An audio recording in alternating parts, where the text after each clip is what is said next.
Hello and welcome to achiever site dear learners of IGNOU MS psychology first year MPC 003 का आपका paper चल रहा है। अभी हमने रिसेंटली स्टार्ट किया है इसे और आज जो आप वीडियो देख रहे हैं वो सेकंड वीडियो है इस सीरीज में एमपीसी 003 की अगर हम बात करें तो।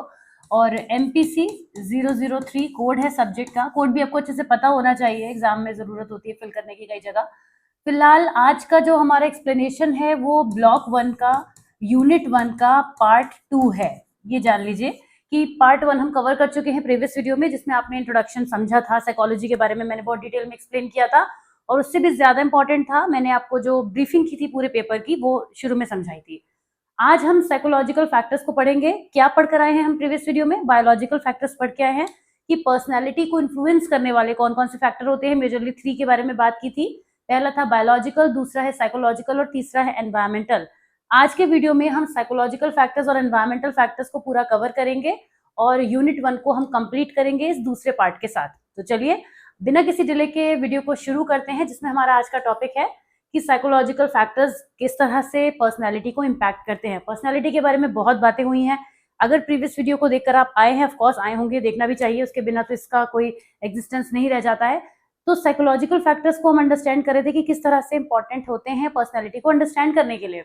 Several psychological factors tend to determine the development of personality. इन फैक्टर्स में कुछ मेजर के बारे में बात करेंगे, जैसे कि intellectual determinants, emotional determinants, self disclosure, aspiration and achievements. ये जो 4 पॉइंट्स हैं ये हमें ये बताएंगे कि इनका इम्पैक्ट पर्सनैलिटी को शेप करने में कैसे पड़ता है। इससे पहले कि मैं फर्स्ट टॉपिक से शुरू करूं, एक बात आपसे कह रही हूं, आप बहुत अच्छे से जानते भी हैं और समझ भी जाएंगे। स्क्रीन को थोड़ा ऊपर कर देती हूँ आपके लिए।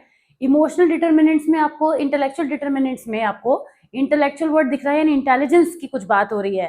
तो टॉपिक पे आने से पहले एक जनरल बात आपसे करती हूँ कि जिस भी पर्सन का इंटेलिजेंस आपको हाई दिखता है, या आप किसी भी ऐसे पर्सन को नोटिस करते हैं जो आपको इंटेलिजेंस पे हाई दिखता है, प्रॉब्लम सॉल्विंग के थ्रू, किसी एक्शन के थ्रू, किसी बिहेवियरल एक्ट के थ्रू, किसी भी तरीके से आप हमेशा उस पर्सन को एडमायर करते हैं। आपने कभी किसी इंटेलिजेंट पर्सन को ये कहा है कि इंटेलिजेंट है, देखो, मतलब ऑफ कोर्स सुनने में ही फनी लग रहा है ना, मैं भी उसको ड्रामेटिकली बना नहीं पा रही हूँ, क्योंकि इंटेलेक्चुअल डिटर्मिनेंट्स जब भी होंगे किसी की पर्सनालिटी में हाई होंगे, उसके अंदर इंटेलिजेंस का कंपोनेंट हाई होगा, तो ऑफ कोर्स उसकी पर्सनालिटी अच्छी दिखेगी।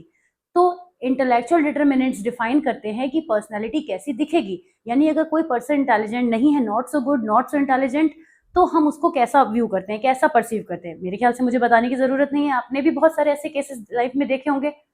ओके, तो इंटेलेक्चुअल डिटर्मिनेंट्स पे आ जाते हैं, ये एक टॉपिक है। इसी तरीके से और भी चीजें कंटिन्यू होंगी। इमोशनल लेवल पर भी अगर हम बात करें कि कोई पर्सन हमें इमोशनली बहुत ज्यादा अनस्टेबल दिखता है, तो एक पॉइंट पर आके उसके टुवर्ड्स उसकी पर्सनैलिटी को हम वीक कंसीडर करते हैं। ऐसे ही करके सब पढ़ेंगे, तो एक साथ नहीं समझाती हूँ मैं, जिससे कि यहीं पे पूरा यूनिट आपका कवर हो जाए। इंटेलेक्चुअल डिटर्मिनेंट्स को आइए डिटेल में समझते हैं। These are one of the important factors which influence the development of personality. Researchers are of view that intellectual capacities influence personality through various kinds of adjustment in life and indirectly through the judgments other person make of the individual. जो मैंने बात की थी ना, वही बात चल रही है, on the basis of the person's intellectual achievement. जब कोई भी पर्सन की इंटेलेक्चुअल कैपेसिटीज हाई होती हैं, जो भी इंटेलेक्चुअल प्रोसेसेस होती हैं, आप फर्स्ट पेपर में पढ़ के आए हैं थ्योरीज ऑफ इंटेलिजेंस में, जो भी इंटेलेक्चुअल कैपेसिटीज होती हैं जब वो अच्छी होंगी तो पर्सनालिटी के थ्रू रिफ्लेक्ट होंगी ही होंगी, चाहे कुछ भी हो जाए। अब जब उसकी पर्सनालिटी के थ्रू वो रिफ्लेक्ट होंगी तो दो बातें होंगी, या तो पॉजिटिव होगी या नेगेटिव होगी, दोनों ही हो सकती है, कुछ भी हो सकता है दोनों में से, मतलब। तो उसी के थ्रू वो अपने आसपास के एनवायरनमेंट में एडजस्ट करेगा, उसी के हिसाब से वो बिहेव करेगा, और लोग उसके बारे में एक जजमेंट वैल्यू देंगे, एक थॉट, एक परसेप्शन फॉर्म करेंगे। ठीक है ना? तो इस तरीके से इंटेलेक्चुअल डिटर्मिनेंट्स, यानी इंटेलेक्चुअल डिटर्मिनेंट्स का मतलब हो गया इंटेलेक्चुअल कैपेसिटीज, जो भी इंटेलेक्चुअल के अंदर आता है, जो भी पर्सन के इंटेलिजेंस को डिफाइन करता है, वो कोई भी एक्ट, कोई भी एक्शन, चाहे उसके थॉट प्रोसेसेस हो, चाहे उसका बिहेवियर हो, जो भी इंटेलेक्चुअल डिटर्मिनेंट्स में आएंगे, जो भी एक्शंस होंगे, वो सब उसको रिफ्लेक्ट करेंगे, उसकी पर्सनैलिटी को शेप करेंगे। This judgement in turns affect the evaluation and consequently the development of personality, जो बात हम कर रहे हैं। Intellectually bright men and women make better personal and social adjustment than those of average or below average intelligence. जैसा intelligence होता है इंसान वैसा बिहेव करता है। ये तो बड़ी ही सिंपल बात है, ये किसी भी साइकोलॉजी की बुक में पढ़ने की जरूरत नहीं है। हम रियल लाइफ में भी देखते हैं कि हम किसी पर्सन के बारे में ऐसा कहते हैं या हम सुनते हैं दूसरों से, क्या कितना बेवकूफ है, उसने ऐसा काम किया, उसको ऐसा नहीं करना चाहिए था, बेवजह उसकी इमेज खराब हो गई। अब हम ये जजमेंट दे रहे हैं या कोई और ये जजमेंट दे रहा है या किसी पर्सन के एक्ट की वजह से उस चीज़ का कहना चाहिए निर्धारण हो रहा है, हिंदी का वर्ड आ गया मुँह में एकदम से, तो उसके बारे में हम ये फॉर्म कर पा रहे हैं परसेप्शन, क्योंकि उसने कुछ ऐसा बिहेव किया। तो जैसा इंटेलिजेंस होता है पर्सन वैसा ही बिहेव भी करता है। Okay, several studies bear testimony to the fact that bright men and women are generally introspective, thoughtful, creative, adventuresome, and have strong concern with problems, meanings, and values. जो भी लोग intellectual abilities पे high होते हैं ना, वो काफी introspective होते हैं, मतलब किसी और के जजमेंट से पहले वो खुद को खुद ही इवेलुएट कर लेते हैं कि कोई पर्सन अगर हमारे बारे में ऐसा थॉट बना रहा है तो क्यों ना हम ही इंट्रोस्पेक्ट करके उस चीज को अपने अंदर से हटा दें। ऐसे लोग इंटेलेक्चुअली स्मार्ट होते हैं, थॉटफुल होते हैं, चीजों को सोचते हैं। किसी भी बात को जानने के बाद जैसी बात पता चली है तुरंत ब्लास्ट हो जाना इज नॉट इंटेलिजेंस। किसी भी एस्पेक्ट के, किसी भी बात के कई एस्पेक्ट हो सकते हैं, तो साइमल्टेनियसली सोचना कि अगर हम ऐसा सोच रहे हैं तो कहीं ऐसा तो नहीं है। अगर हमने इस बात के हिसाब से बिहेव कर दिया और बाद में वो बात निकली तो हम कैसे रिप्रेजेंट होंगे, कैसे नजर आएंगे लोगों को। तो थॉटफुल लोग जो होते हैं वो हर एस्पेक्ट पे सोचते हैं और एक बैलेंस्ड वे में रिएक्ट करते हैं। ऐसा नहीं है कि आपको जो लग रहा है वो बात हो नहीं सकती जो सामने से दिख रही है, मगर उसमें भी एक बैलेंस रिएक्शन जरूरी है। क्रिएटिव होते हैं, किसी भी काम को करने में आपको उनकी क्रिएटिविटी नजर आएगी, वो चीजों को स्मार्ट भी करेंगे और कुछ ना कुछ यूनिकनेस उसमें नजर आएगी। एडवेंचरसम होते हैं, एडवेंचरसम होते ही हैं of course, and have strong concern with problem, meaning and values. किसी भी प्रॉब्लम को सॉल्व करने में आपको उनका फोकस दिखेगा, प्रॉब्लम्स को ग्रांटेड पे नहीं लेंगे कि हो जाएगी तो ठीक है, निपट जाएगी, और उस किसी भी सिचुएशन के मीनिंग और पे जाएंगे और वैल्यूज को हमेशा होल्ड करके रखेंगे ऐसे लोग। They are found to show a wider interest, especially in the theoretical and aesthetic areas. Since they have greater and stronger mental ability, they have better control over themselves. ये बड़ी important बात है, एक जानकारी के लिए भी जान लीजिए कि जो लोग इंटेलेक्चुअल कैपेसिटीज पे हाई होंगे, हायर मेंटल एबिलिटीज जिनमें होंगी, उनका सबसे पहले खुद पर होल्ड होगा। वो आपको कहीं भी किसी भी बात पे फटते हुए नजर नहीं आएंगे, किसी भी सिचुएशन में बिखरते हुए नजर नहीं आएंगे, वो पहले खुद को स्टेबल करना जानते होंगे। और ऐसे लोग जो खुद को होल्ड कर सकते हैं, तब हम कह सकते हैं कि वो किसी और को भी होल्ड कर सकते हैं। आप दूसरे को तभी संभाल सकते हैं जब आपको पहले खुद उस जगह पे ढंग से खड़े होना आता हो। तो इसीलिए उनका खुद के ऊपर बहुत अच्छा कंट्रोल होता है। ये लाइन हम क्यों पढ़ रहे हैं, ये लाइन हमें क्या बता रही है? They have better control over themselves. ये हम लाइन हमें ये बता रही है कि इसी से हमारी पर्सनैलिटी डिफाइन होती है। अगर आप किसी डिफिकल्ट सिचुएशन में खुद को हैंडल कर पाते हैं तो मतलब आपकी जो पर्सनैलिटी परसीव होगी ना दूसरों के द्वारा, वो बहुत ही अच्छी पर्सनैलिटी परसीव होगी। ओके ना, तो पर्सनैलिटी से कनेक्शन है सीधा सीधा हर बात का। However, having very superior intelligence affects personality development unfavorably because it creates special problems which are not encountered by those person। यहाँ पे उन चीजों की बात हो रही है जो टैलेंटेड गिफ्टेड की कैटेगरी में आते हैं। जैसे अगर मैं क्लासरूम का एग्जांपल लूँ, इस सिचुएशन से हटके एक बात बताती हूँ आपको। क्लास में हम कहते हैं कि जो बच्चे पढ़ाई नहीं करते, शैतानी करते, वो प्रॉब्लमेटिक होते हैं। इन अ वे प्रॉब्लमेटिक वो भी हो जाते हैं, बट उस प्रॉब्लम को हम उतना कंसीडर नहीं करते, और यहाँ पर भी एक्सेप्शंस की तरह बात कर रहे हैं। ऐसे बच्चे जो क्लास में बहुत जल्दी क्वेश्चन कर लेते हैं, बहुत जल्दी सब कुछ कर लेते हैं, समझ भी जल्दी जाते हैं, जब वो खाली हो जाते हैं ना तो उनको बेचैनी होती है कि मुझे स्पीड में मुझे और भी कुछ करना है। मैं क्लासरूम में जब छोटे बच्चों को कभी पहले बहुत पहले पढ़ाती थी तो मैं देखती थी कि कुछ आज भी उन बच्चों के थोड़ा सा माइंड में पिक्चर्स नाम याद आ रही हैं, फेसेस याद आ रहे हैं आपको बताते हुए कि ऐसे स्टूडेंट्स होते थे। मैं क्लास में करा रही हूँ एक्सरसाइज 4.1 और उनकी कॉपी में मैं ही करा रही हूँ 4.6। वो इतना तेज चलते थे क्योंकि मुझे उन्हें बिजी रखना होता था। अगर मैं उन्हें बिजी नहीं रखूंगी तो वो मुझे परेशान करते रहते थे इन अ वे। या फिर मैं उन्हें किसी ऐसी एक्टिविटी में इन्वॉल्व कर देती थी कि अब आपने कर लिया, अब आपको राउंड लेना है क्लास का, देखना है कि सब बच्चे काम कर रहे हैं नहीं कर रहे हैं, तो उनसे कुछ ना कुछ काम कराना पड़ता है, उनकी एनर्जी को कहीं ना कहीं चैनलाइज करना पड़ता है, वरना वो क्या करेंगे, ट्रबल करते हैं। वो ट्रबल आपको डिस्ट्रक्टिव नजर नहीं आएगी, लेकिन वो ट्रबल तो ट्रबल है, कुछ ना कुछ आपको डिस्टर्बेंस लगेगा कि वो कुछ एक्स्ट्रा जानना चाहेंगे, कुछ करना चाहेंगे। तो अगर जरूरत से ज्यादा हो जाना, इंटेलिजेंस भी हायर हो जाएगा, और वो सबका तो होता नहीं है, वो भी एक्सेप्शंस होते हैं। आपने इतना तो पढ़ा है, नहीं भी पढ़ा है तो आप स्टैट्स में पढ़ेंगे कैसे, जो नॉर्मल प्रोबेबिलिटी कर्व है वो हमें बताता है कि कुछ एक्सेप्शनल चिल्ड्रन होते हैं, या क्लासरूम का एग्जांपल ले रही हूँ तो अभी उन्हीं की बात कर रही हूँ, वैसे हर फील्ड में दिख जाते हैं। तो जो एक्सेप्शनल होते हैं ना, वो कुछ एक्सेप्शनल जरूर करेंगे आपके लिए, चाहे वो प्रॉब्लम की फॉर्म में क्यों ना हो, है ना। तो ऐसे भी लोग जो होते हैं, बहुत ज्यादा होने पर भी ओवर थिंकिंग करना, किसी अब जब रियल लाइफ सिनेरियो पे आते हैं तो ऐसे लोग क्या करेंगे, ओवर थिंकिंग करना, ओवर कंसर्न हो जाना। तो कभी कभी वो इतना ज्यादा चीजों को कर देते हैं जितनी रिक्वायरमेंट भी नहीं होती है, और फिर प्रॉब्लम हो जाती है। तो ये एक्सेप्शनल लोगों की यहाँ पे बात हो रही है। तो इस तरीके से हमने देखा कि इंटेलिजेंस का बड़ा ही इंपॉर्टेंट रोल है। अगर एक जनरल लेवल पे बात करें, जनरल स्केल पे बात करें, तो एक हायर इंटेलिजेंस होना इज गुड, हायर से हायर होना इज प्रॉब्लमेटिक इन अ वे।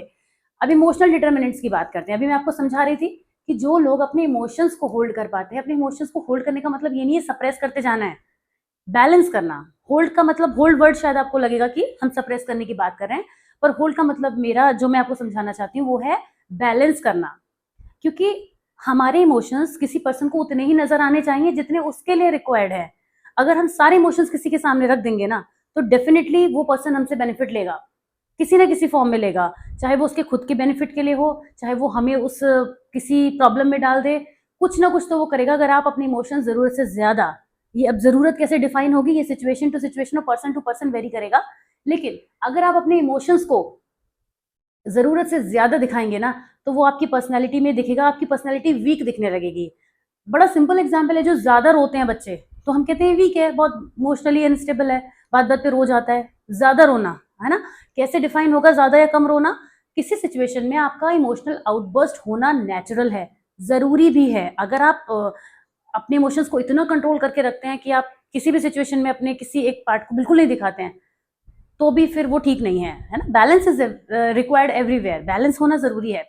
आप एक्साइटेड रहते हैं, बहुत ज्यादा खुश हो जाते हैं, और वो हमेशा इतने हो जाते हैं कि आपको कोई ग्रांटेड पे लेने लगेगा। तो इमोशंस में जितने भी हमारे इमोशनल एक्सप्रेशन होते हैं, वो सब बैलेंस होने जरूरी है। जैसे कि अगर पेरेंट्स अपने बच्चों को जरूरत से ज्यादा लाड़ प्यार करें, ओवर अफेक्शनेट हो जाएं, तो बच्चे क्या होते हैं, आप सबको पता है, बिगड़ जाते हैं, बच्चे गलत ट्रैक पे जा सकते हैं। और बच्चों के केस में नहीं, आप अपने किसी पार्टनर के साथ इस चीज को देखिए, आप लव का ओवरफ्लो कर दीजिए अपने पार्टनर के साथ में, वो एक टाइम आएगा कि they will start taking you for granted. It will happen sooner और लेटर। हर पर्सन के केस में अलग अलग हो सकता है कि किसी के साथ जल्दी हो जाएगा, किसी के साथ देर से होगा, लेकिन अगर आप जरूरत से ज्यादा कर रहे हैं ना, तो अब ये जरूरत कैसे डिफाइन होगी, ये आप ही जानते होंगे कि आपके और आपके पार्टनर के बीच में क्या नीड्स हैं।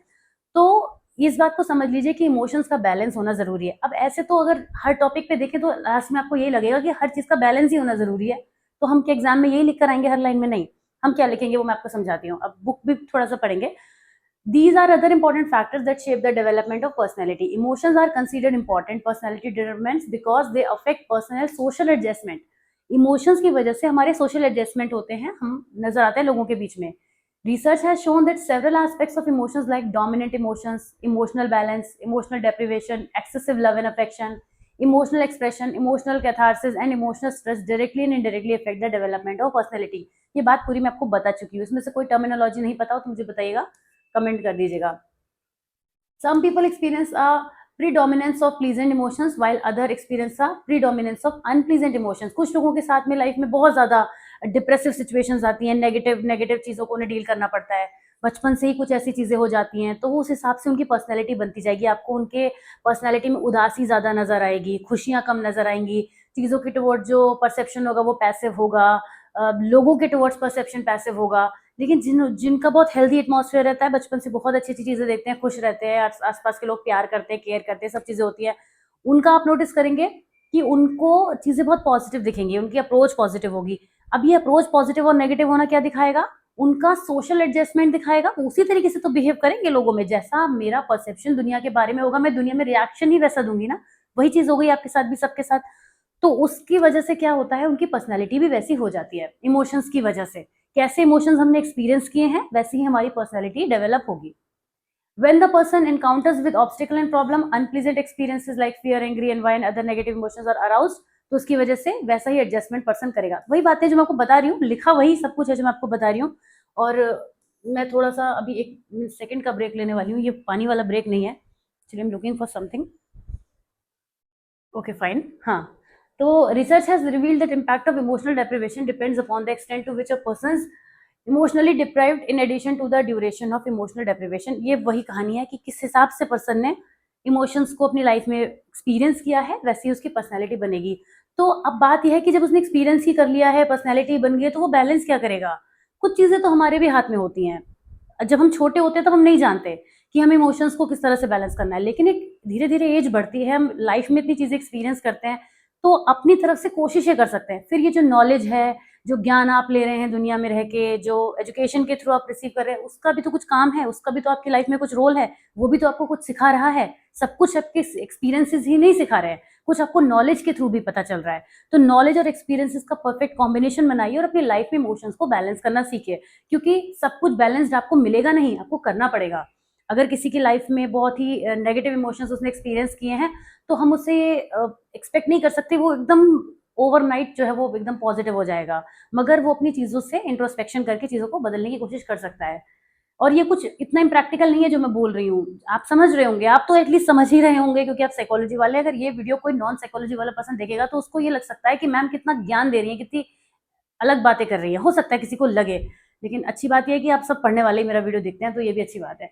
अब एक्सेसिव लव एंड अफेक्शन की हमने बात की थी, अभी आपको पता है, अभी हमने बात की थी कि जब इमोशनल एक्सप्रेशन जरूरत से ज्यादा हो जाता है तब भी प्रॉब्लम आती है, क्योंकि आपको पता है जरूरत से ज्यादा तो कुछ भी अच्छा नहीं है। तो एक्सेसिव लव और अफेक्शन मिलने से भी पर्सनैलिटी में एक बैलेंस नहीं रह जाता और पर्सन सफर करता है, सूनर और लेटर लाइफ में करता है जरूरत से ज्यादा होने पर, चाहे वो पेरेंटल लव की फॉर्म में हो, चाहे आपको किसी भी रिलेशनशिप की फॉर्म में वो लव मिल रहा है।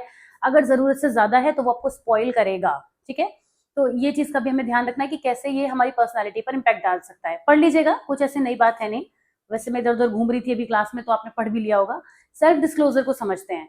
सेल्फ डिस्क्लोजर का मतलब होता है ये it is considered basic to mental health and such disclosure help to bring about a healthy personality pattern which is a guarantee for a socially desirable and favourable reaction from other. Social disclosure का मतलब ये हो गया है कि जो लोग mentally healthy होते हैं, अब मेंटल हेल्थ की का क्या मतलब है यहाँ पे समझते हैं। मेंटल हेल्थ का मतलब ये हो गया कि पर्सन का खुद के बारे में जो परसेप्शन है वो क्लैरिटी के साथ है, उसका कॉन्फिडेंस हाई है, उसका कॉन्सेप्ट क्लियर है, वो खुद को अच्छा एस्टिमेट करता है, सेल्फ एस्टीम पे हाई है। तो जब ये सब चीजें पर्सन के अंदर होंगी तो वो मेंटली हेल्दी फील करेगा, उसके अंदर एंग्जाइटी, फ्रस्ट्रेशन, जेलसी, ये सब चीजें कम होंगी। होंगी तो क्योंकि ह्यूमन है, तो ऐसा नहीं कर सकते आपकी किसी कोई ऐसा परफेक्ट इंसान निकाल के दुनिया में रख दे जिसके अंदर ये चीजें ना हो।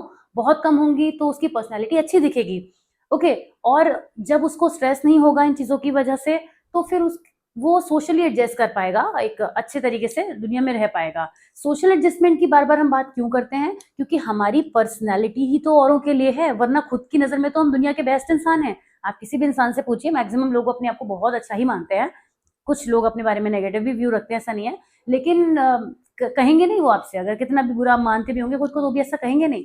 तो आप ये समझ लीजिए, हम जो हैं, हमारी जो पर्सनैलिटी है वो दूसरों के लिए है, और जो हम खुद के लिए है वो सेल्फ है। जो हमारा सेल्फ है, जो मैं अपने बारे में थॉट रखती हूँ, जो आप अपने बारे में थॉट रखते हैं, वो सेल्फ हो गया हमारे लिए। पर उसी को जब दूसरा व्यू करता है, दूसरा पर्सन देखता है, तो वो उसको हमारी पर्सनैलिटी कहता है। सेल्फ और पर्सनैलिटी मिरर के आमने सामने खड़े होने जैसी बात है। जैसे मैं यहाँ मिरर के सामने खड़ी हूँ तो मेरे लिए मैं सेल्फ हूँ, लेकिन मेरे ही लिए वो सामने वाला क्या है, मेरी पर्सनैलिटी है, ऐसे समझ लीजिएगा, ठीक। तो हाँ, सेल्फ पर्सनैलिटी में मैं कैसे पहुंच गई मुझे पता नहीं, मैं भूल गई। हाँ, मैं आपको ये समझा रही थी कि किस तरीके से सेल्फ डिस्क्लोजर, क्योंकि सेल्फ टर्म आई है ना यहाँ पे, तो इसलिए हम सेल्फ में थोड़ा घूम गए। तो जो भी पर्सन है अपने बारे में अगर पॉजिटिव व्यू रखेगा तो उसका सेल्फ डिस्क्लोजर भी बेटर होगा, और उसी की वजह से उसकी पर्सनैलिटी अच्छी डेवलप होगी। सेल्फ तो हमेशा पर्सनैलिटी को बनाने के लिए अपना रोल प्ले करता है। एस्पिरेशन एंड अचीवमेंट्स को क्विकली कवर करेंगे। आप ये जानते हैं कि बहुत सारे हमारे एस्पिरेशंस होते हैं, जैसे कि पॉजिटिव एस्पिरेशंस, कुछ हमारी ऐसी डिजायर्स होती हैं, हम कुछ ऐसी सक्सेस अचीव करना चाहते हैं। कुछ नेगेटिव वे में भी हो सकता है कि हम फेलियर से बचना चाहते हैं with in the range of the person capacity. कुछ हम ऐसा करना चाहते हैं जो हम एक्चुअल कर सकते हैं, पर कुछ हम ऐसा भी करना चाहते हैं जो हम कर ही नहीं सकते। जैसे हम चांद पे जाना चाहते हैं पर हम नहीं जा पाएंगे, तो हमारी अनरियलिस्टिक एक्सपेक्टेशंस हो गई। रिमोट एस्पिरेशंस भी हो सकते हैं, कुछ रिमोट फ्यूचर में हम ऐसे गोल करना चाहते हैं। कुछ इमीडिएट है कि मैं तुरंत के तुरंत कहीं घूमने जाना चाहती हूँ, मान लीजिए मेरी इमीडिएट एस्पिरेशन है। तो जो भी हमारी विशेष होती हैं वो भी हमारी पर्सनैलिटी को शेप करती हैं। अब कैसे करती हैं, जो हमारी एस्पिरेशंस है ना, उसके लिए मोटिवेटिंग पावर्स क्या है। जैसे मान लीजिए आपको एक पर्सन दिखता है जो बातें तो बहुत बड़ी बड़ी करता है, मैं ऐसा करना चाहता हूँ, मैं वैसा करना चाहता हूँ, लेकिन आप उसे कभी भी उस काम के लिए एफर्ट्स करते हुए नहीं देखते। आप ही मुझे बताइए कि आप उस पर्सन को कैसा परसीव करेंगे, आपकी नजर में वो कैसा है, क्या पर्सनैलिटी आपके माइंड में बन रही है उसकी। आप कहेंगे ये तो ऐसी है, बातें तो बहुत बड़ी बड़ी करता है, करता कुछ भी नहीं है। हमारे एस्पिरेशंस के टुवर्ड जो हमारा मोटिवेशन है, हमारे एफर्ट्स हैं, वो हमारी पर्सनैलिटी को दिखाते हैं। हम कुछ लोगों को बहुत एडमायर करते हैं, कभी कभी खुद को भी करते हैं, कि जो हम करना चाहते थे उसके लिए हमने बहुत एफर्ट्स किए। या दूसरे पर्सन को हम देखते हैं कि देखो आज ये हमें इस जगह पर तो दिख रहा है, लेकिन हमने इसे तब से देखा है जब ये पर्सन कुछ नहीं था, और ये कितने एफर्ट्स करता था। तो ये हम उसकी पर्सनैलिटी को कैसा व्यू कर रहे हैं, पॉजिटिव, क्योंकि हमने उसको उस रास्ते पे जाते हुए देखा है जहां पर वो लगातार एफर्ट्स करता रहा। तो ऐसे में जो भी हमारे एस्पिरेशंस हैं उनको एक्वायर करने के लिए हम क्या एफर्ट्स लगा रहे हैं, उससे भी हमारी पर्सनैलिटी का जजमेंट होता है। Negative aspirations are considered weaker in providing motivating strength than positive aspirations. अगर हमारे कुछ एस्पिरेशंस नेगेटिव हैं, जैसे बात एक ही है कि मैं सक्सेस पाना चाहता हूँ या चाहती हूँ, लेकिन इसका जो दूसरा स्टेटमेंट है ना कि मुझे फेलियर से डर लगता है, यही हमारे परसेप्शन को, हमारी पर्सनैलिटी को तुरंत नेगेटिव कर देगा। अगर कोई पर्सन ये कहता है कि मैं लाइफ में बहुत सक्सेस पाना चाहता हूँ इन अ पर्टिकुलर फील्ड, मैं इस चीज में, टीचिंग की फील्ड में, लेट्स से अभी वही आ रहा है माइंड में, टीचिंग की फील्ड में बहुत सक्सेसफुल होना चाहता हूँ, तो हमें अच्छा लगेगा, अच्छा ये टीचिंग की फील्ड में जाना चाहता है, मतलब पहला इंप्रेशन तो अच्छा ही लगेगा। लेकिन अगर वो ये हमसे इसी बात को ऐसा कहे कि मैं टीचिंग की फील्ड में जाना चाहता हूँ लेकिन मुझे बच्चों से बड़ा डर लगता है, थोड़ी बात अजीब हो गई, बच्चों से तो टीचर को कभी डर लगता नहीं वैसे, लेकिन कुछ भी, एनीथिंग, कि मुझे इस एनवायरनमेंट में पढ़ाने से डर लगता है, मुझे जो भी है, एनीथिंग आप सोच लीजिए, कुछ भी नेगेटिव सेंस में, तो अब उसके बारे में हमारे माइंड में तुरंत साइमल्टेनियसली आ गया, अरे ये तो, इसके अंदर तो फियर है, क्योंकि नेगेटिव चीजें तो ऐसे भी ओवरशैडो कर देती हैं पॉजिटिव को। अब 10 चीजें पॉजिटिव रखिए, एक नेगेटिव रखिए, वही हाईलाइट हो जाती है। तो अब हमने क्या परसेप्शन फॉर्म किया उस पर्सन के बारे में, क्या मोटिवेटिंग फैक्टर हमें दिख रहा है, ये तो डर रहा है, इसका तो मोटिवेशन ही लो है पहले से। तो जो भी हमारा लेवल ऑफ एस्पिरेशन है कि हम जो अचीव करना चाहते हैं और जहां पर हम हैं और उसके बीच का हमारा रास्ता कैसा है, हम उस तक कितना पहुंच पाएंगे, ये चीजें भी हमारी पर्सनैलिटी को डिफाइन करती है। मेरे ख्याल से काफी इंटरेस्टिंग हो गया है समझने के लिए आपको, और यही सब लिखा हुआ है। अच्छा, एक डिस्क्रिपेंसी वर्ड भी हम देख रहे हैं कि हमारा जो गोल है, जो हम रिक्वायर्ड गोल है हमारा, और जो हम प्रेजेंट में है, उसको हमें थोड़ा रियलिस्टिक रखना चाहिए। मतलब हमारा आइडियल गोल जो है और जो हम प्रेजेंट में है ना, जैसे साइंस में हर साल फेल होते हैं लेकिन बनना चाहते हैं एस्ट्रोनॉट, तो थोड़ी बात पे कोई ना बिलीव करेगा और हमारी पर्सनैलिटी भी वैसी नजर आएगी कि कैसी बातें कर रहे हैं। ओके, तो अब आ जाते हैं अचीवमेंट्स पे। अचीवमेंट्स इंसान की पर्सनैलिटी पे बहुत ही पावरफुल इम्पैक्ट डालते हैं। आप देखते होंगे जो लोगों ने भी लाइफ में कुछ अचीव किया है, कुछ ऐसा किया है जिससे उन्हें रिकॉग्निशन मिला है, जिससे उनके ड्रीम्स फुलफिल हुए हैं, कोई भी टाइप का अचीवमेंट, आपको उनकी पर्सनैलिटी में अलग ही कॉन्फिडेंस दिखता है। ऐसा नहीं है कि लोग सबको अचीवमेंट्स मिल जाते हैं, कुछ लोग जी तोड़ मेहनत करते हैं, नहीं पा पाते हैं या बहुत टाइम होने लग जाता है, तो भी वो कुछ तो लर्न करते हैं। पर्सनैलिटी में तो उनके भी फर्क आता है, क्योंकि लर्निंग जो होती है ना, जब लर्न करता रहता है इंसान, तो वो कुछ तो ऐड ऑन हो रहा है ना उसके साथ में, उसको बस वही तो नहीं मिल रहा जो उसका मेजर टारगेट है, और उसके प्रोसेस में वो जो भी काम कर रहा है, चीजें कर रहा है, सीख रहा है, जान रहा है, नॉलेज बढ़ रही है, स्किल्स डेवलप हो रहे हैं, एनहेंस हो रहे हैं, तमाम चीजें आ रही हैं, वो भी तो उसे मिल रहा है ना। पर हम मेजर करते हैं फाइनल से, कि जब उसने जाके वहां पे हिमालय पे झंडा गाड़ा तो हमें तो उस झंडे को देखना है, वो जो दौड़ उसने करी रास्ते में वो काउंट नहीं होती हमारे लिए, दूसरे पर्सन के लिए नहीं होती, लेकिन उसके लिए होती है। उसके एफर्ट्स, उसकी मेहनत, उसके लिए सब कुछ मैटर करते हैं, तो वो उसकी पर्सनैलिटी को भी शेप करते हैं। तो अचीवमेंट्स हो किसी भी तरीके के हों, जो भी पर्सन लाइफ में अचीवमेंट एक्वायर करते हैं उनकी पर्सनैलिटी में भी फर्क देखने को मिलता है। लेकिन जो नहीं कर पाते हैं, डिससेटिस्फाइड रहते हैं, उनके सेल्फ कॉन्सेप्ट पे, स्टीम पे इफेक्ट भी आता है। ऐसा नहीं है कि अब जो भी जिसने जाके सब कुछ अचीव नहीं किया और प्रोसेस में लगा रहा, वो बहुत ही अच्छी पर्सनैलिटी है। मतलब आप समझ रहे हैं ना कि हर तरह की वैरायटी हमें देखने को मिलेगी, प्लस माइनस माइनस प्लस, सारे कॉम्बिनेशन मिलेंगे। तो यही हमें समझना है कि फेवरेबल सेल्फ कॉन्सेप्ट डेवलप होने के बाद अचीवमेंट जो होता है पर्सन का सेल्फ एस्टीम हाई कर देता है, सेल्फ कॉन्फिडेंस का लेवल इंक्रीज कर देता है, और पर्सन बहुत सेटिस्फाइड फील करता है। गोल सेटिंग का मतलब होता है ऐसे गोल सेट किए जाएं जो हमारे लिए अचीवेबल हों, ऐसे गोल्स सेट हों जो सोशली एक्सेप्टेड हो, जिनको हम उसी दुनिया में रहते हुए कर भी पाए। अब आप कोई ऐसा एग्जाम्पल ले लीजिए जिसमें आप किसी रूरल एरिया में जाके कुछ ऐसी चीज का सेटअप करना चाहते हैं जो वहाँ के लोग एक्सेप्ट ही नहीं कर रहे हैं, तो जिनके लिए आप कर रहे हैं आपका वर्क डन जीरो हो जाएगा, आप कितनी भी कोशिश करें आप फेलियर कहलाएंगे, वहाँ सक्सेसफुल नहीं हो सकते। तो हमारे जो गोल्स हैं वो उस तरीके से होने चाहिए जब हम उन्हें एग्जीक्यूट करें तो उनसे हमें कुछ फायदा ही हो। ठीक है ना, इसको अभी आप पढ़ लीजिएगा, ये सब रीडिंग के लिए है, क्योंकि मैं अब जरा आगे बढ़ना चाह रही हूँ, इसमें ज्यादा कोई बड़ी बात नहीं है। मैं आगे इसलिए बढ़ना चाह रही हूँ क्योंकि मैंने मेरे जो आज का क्लास है उसका मेरा प्लान था कि 30 मिनट्स अगर क्लास रहती है तो उसमें 15 मिनट्स को 2 फैक्टर में डिवाइड करूंगी। अब आपको जान के हैरानी होगी, शायद 25 मिनट्स एक ही टॉपिक पे हो चुके हैं। मैं जब समझाने पे आती हूँ ना तो मुझे मजा इतना आने लगता है कि मेरा दिल ही नहीं करता कि मैं रुकूं, तो मार्जिन लेके चल रही हूँ, 5 मिनट एक्स्ट्रा क्लास में बढ़ा दूंगी, कोई बात नहीं। हाँ देखिए, पूरे जो है वो 25 मिनट्स के अराउंड हो चुके हैं। अभी मैं क्लास चेक करके आ रही हूँ, वैसे मैं वॉच भी देख रही हूँ साथ में। खैर, एनवायरमेंटल फैक्टर पे आती है, जल्दी हो जाएंगे 10 मिनट में। हमारे एनवायरनमेंट में वो सभी चीजें, एनवायरनमेंट मतलब अब हमारी इस बॉडी के बाहर की दुनिया, सब कुछ, एनीथिंग एनवायरनमेंट में हमारा फिजिकल एनवायरनमेंट भी आता है, साइकोलॉजिकल एनवायरनमेंट भी आता है। अब आप थोड़ा सा समझ लीजिएगा इस चीज को। वैसे जानते ही होंगे कि एनवायरनमेंट की बात, जो वो एनवायरनमेंट की बुक बचपन से पढ़ते थे उसमें तो क्लाइमेट, फॉरेस्ट, ट्रीज इनके बारे में बताया जाता था। They are always a part of the environment, वो उन्हें हटाया नहीं है हमने। लेकिन एक एनवायरनमेंट वो भी होता है जो हमें इनडायरेक्टली अफेक्ट करता है। जैसे टॉक्सिक लोगों के साथ बैठिए, फिर पता चलेगा आपको कि कैसे अफेक्ट करता है। इनफैक्ट सभी आते ही हैं हमारी लाइफ में, कोई ना कोई टॉक्सिक पर्सन हमें मिलता ही मिलता है। अब वो टॉक्सिक पीपल जो होंगे ना, वो एनवायरनमेंट ही बर्बाद कर देते हैं आसपास का, जिसकी वजह से जो चीजें, एक हेल्दी माइंडसेट के लोग हैं या कुछ भी चीजें हैं जो भी चल रही हैं, वो सब अफेक्ट होने लग जाती है। तो एनवायरनमेंट दोनों ही टर्म्स में देखा जाता है। पहले हमें नजर आ रहा है सोशल एक्सेप्टेंस। 4 सेट की हम बात करेंगे, 4 फैक्टर्स की बात करेंगे, जिसमें पहले सोशल एक्सेप्टेंस है। One of the major environmental determinants. Every person lives in a social group which judges the person's behavior in terms of the person's conformity to group expectations regarding proper performance behavior and appropriate role playing. Social judgment serves as basis for self-evaluation. In this way, the social group tends to influence the development of self-concept. हम जिस group में हैं, जिस लोगों के बीच में हैं, कैसे एनवायरनमेंट में हम हैं, कैसा सोशल एक्सेप्टेंस वहां पर है। जैसे कि मान लेते हैं 4 से 5 लोगों का एक ग्रुप है, छोटा ग्रुप ले रही हूँ एग्जाम्पल के लिए। उसमें एक पर्सन जो है वो बहुत अच्छी चीजें अचीव करना चाहता है, लाइफ में बहुत पॉजिटिव है, मतलब सब कुछ, everything is the best about the person. अब बाकी के जो 4 हैं, 4 या 5 हैं, वो किस तरीके की बातें करते हैं, वो बहुत ही डिमोटिवेट करते हैं उस पर्सन को, या कुछ भी एनकरेजमेंट नहीं देते और एक टॉक्सिसिटी डेवलप करते रहते हैं। ऐसे में आप सोचिए, जो वो पर्सन है जो ग्रो करना चाहता है, अगर वो उनके साथ रहेगा, उनसे राय मशवरा करेगा, उनकी बातों को मानेगा, उनके सजेशंस को सुनेगा, तो उसका जो ग्राफ है वो भले ही ऊपर को जाता तो देखिए, मगर चलेगा जिगजैग मोशन में, प्रॉपर नहीं चल पाएगा। क्यों? उसका रीजन ये है कि उसे वो सोशल एक्सेप्टेंस, वो एनवायरनमेंट ही नहीं मिल पा रहा है जिसमें उसको एग्जैक्टली होना चाहिए। राइट? इसीलिए बहुत सारे लोग जो अपने लाइफ में सक्सेस पाना चाहते होते हैं ना, सबसे पहले तो दुनिया से अपने आप को कट करते हैं, क्योंकि बहुत सारे टॉक्सिक लोग आसपास होते हैं, उनका हमारी लाइफ से हटना बड़ा जरूरी है। The degree of influence the social group has on personality development, ये बहुत इंपैक्ट डालता है। अगर कोई आपको लगातार किसी नेगेटिव चीज के लिए इन्फ्लुएंस कर रहा है, तो आपका भी माइंड है, किसी पॉइंट पर आकर अगर आप उस चीज में उलझ गए, अटक गए, तो आपकी सक्सेस बर्बाद होनी तय है।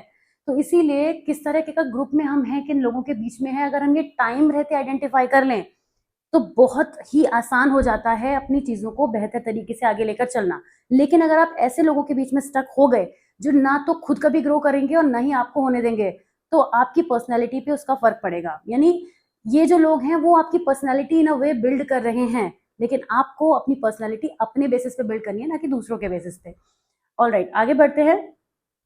If the person places more value on group acceptance, that person will be more willing to be influenced by the group. जिन लोगों को सोशल एक्सेप्टेंस ज्यादा चाहिए होता है ना, कि वो मेरी फ्रेंड ऐसा नहीं कह रही है तो मैं ऐसा नहीं करूंगी, वो जो इन्फ्लुएंस ज्यादा होते हैं, तो वो ग्रुप से इन्फ्लुएंस हो रहे हैं, यानी उन लोगों से इन्फ्लुएंस हो रहे हैं, तो उनकी खुद की कोई पर्सनैलिटी नहीं है, खुद का कोई इंडिविजुअलिटी नहीं है, क्योंकि वो अपने लिए ही टेक नहीं ले सकते, क्योंकि उन्हें लग रहा है कि जब तक दूसरे लोग मुझे अप्रूव नहीं करेंगे तो मैं ऐसा कैसे काम कर सकता हूँ। और ऐसे लोग रिस्क टेकिंग पे तो जीरो होते हैं, लेट मी टेल यू। इतने सारे फेसेस माइंड में आ रहे हैं, बस नाम नहीं ले सकती, ऐसी सिचुएशन है। Persons who are widely accepted and liked by the group are likely to respond in a congenial and friendly spirit than those who experience hostility, disregard and rejection in the group. Group में अगर आपको अच्छे लोग मिल जाएं, motivation वाले मिल जाएं, तो आप बहुत अच्छा ग्रो करेंगे, क्योंकि इन्फ्लुएंस तो उनका भी होता है। कोई आपको लगातार अगर मोटिवेट करता रहे, तो आपको अच्छा लगेगा, आपको लगेगा कि हाँ भाई, ये पर्सन जो है वो मुझे कुछ समझ रहा है, ऐसा सोचेंगे आप उसके बारे में। अब how much influence social acceptance has on behavior depends upon two conditions: how much security a person has in her status in the group, and what importance आप जिस ग्रुप में है उसको कितनी इंपॉर्टेंस देते हैं। ये भी तो हो सकता है कि आप उस ग्रुप में तो रहे, लेकिन आपको फर्क नहीं पड़ता, कोई जो बोल रहा है बोलता रहे, हमें तो जो करना है हम वही करेंगे, तो भी आपका कोई कुछ नहीं बिगाड़ सकता। तो इस बात पे भी फर्क पड़ता है, आपको खुद कितना सिक्योर फील करते हैं खुद को लेके, खुद कितने कॉन्फिडेंट है, या फिर दूसरों पे डिपेंडेंट है। सोशल एक्सेप्टेंस जब बहुत ज्यादा हाई होता है, more active and daring than those who are only moderately socially accepted or moderately popular. जो लोग सोशल एक्सेप्टेंस पे हाई होते हैं, उनके अंदर ज्यादा आपको चीजें पॉजिटिव नजर आएंगी, और इसका ऑपोजिट में नेगेटिव हो जाएगा। Our extreme opposite of social acceptance is social isolation. If a person develops the feeling of rejection due to social isolation, when in fact they want to be accepted, would develop the feeling of resentment against those who have rejected them.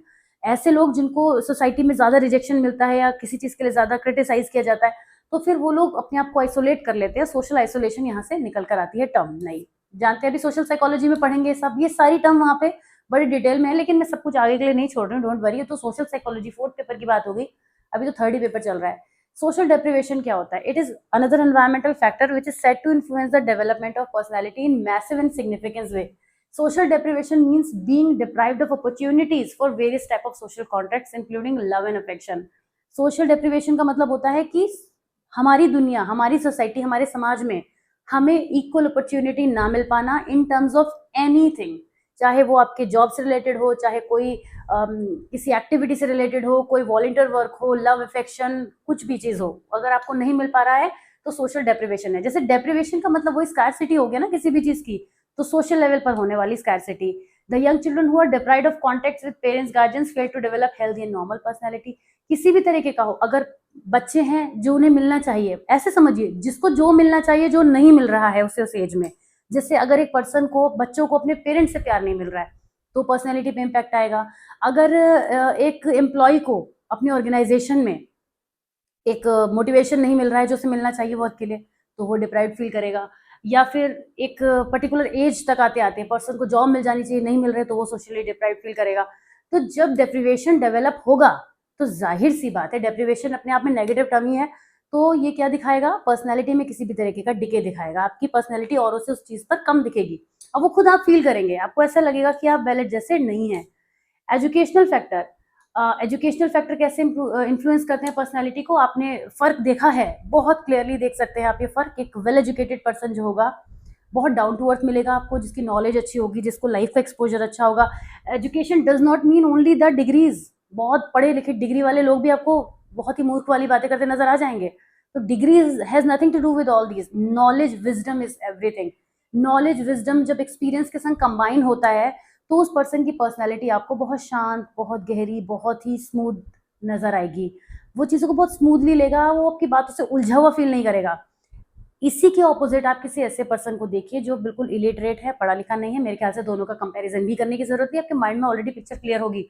तो educational institutes का भी फर्क पड़ता है, educational किस तरीके की बच्चे को मिल रही है, बच्चे को क्या फिर बाद में भी आगे चल के एजुकेशन के साथ साथ आप किस तरह से आपका विजडम क्रिएट हो रहा है, किस तरह से आप अपनी इंटेलेक्चुअल एबिलिटीज को यूज कर रहे हैं। आपने पढ़ तो लिया मगर उस चीजों का कहीं लाइफ में यूज किया, या सिचुएशन आने पर आप जानते हैं कि जो आपके पास नॉलेज है उसका आपको यूज करना है वहां पे, या हो सकता है यूज, क्या इस बात का सेंस है आपके अंदर? अगर है तो आप हम कह सकते हैं कि आपकी पर्सनैलिटी बहुत अच्छी है, राइट। लेकिन जब सिचुएशन निकल गई उसके बाद हमें रियलाइज हो, अरे उस सिचुएशन में मैं ऐसा कर लेता तो बेहतर रहता। कभी कभी की बात अलग है, मगर हर सिचुएशन में अगर आपके संग ऐसा होता है देन ऑफ कोर्स आप जानते हैं कि मुझे कुछ कहने की जरूरत नहीं है यहाँ पे। तो जितनी भी हमारे साथ एजुकेशन से रिलेटेड चीजें होती है, देखिए यहाँ पे लिखा है कि another important factor of educational determinants that affect personality student teacher relationship.